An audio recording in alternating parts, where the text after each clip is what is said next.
Il cuore commerciale dell'Arcella, Galleria San Carlo, dove molti negozianti tentano di sopravvivere e tenere aperte le loro attività.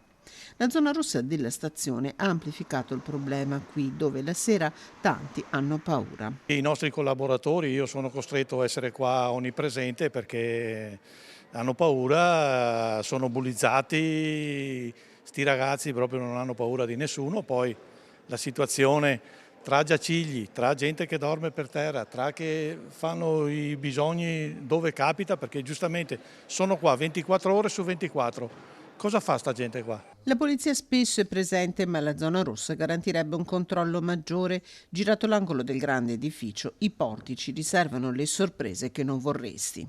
Qui la sera si riempie di clochard di varie etnie che stazionano qui sotto al nostro negozio, dove noi paghiamo annualmente oltre 3.000 euro di IMU. Onestamente un degrado così non è accettabile, non è accettabile. Peraltro i servizi sociali portano anche il cibo a queste persone, giustamente sono in stato di indigenza, però qui è una vera cloaca massima, cioè l'odore dell'urina arriva fin dentro.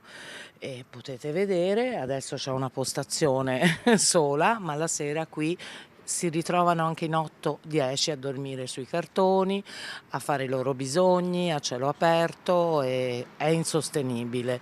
Sappiamo benissimo che sono stati spostati dalla stazione, adesso stazionano qua. Spacciatori favoriti dalle vie di fuga e dalle possibilità di facili nascondigli per la merce rendono quest'area, in alcune ore della giornata, terra di frontiera. Quando arriva anche la polizia, questi qua sono in bicicletta, monopattino, spariscono tutti, non trovi più nessuno.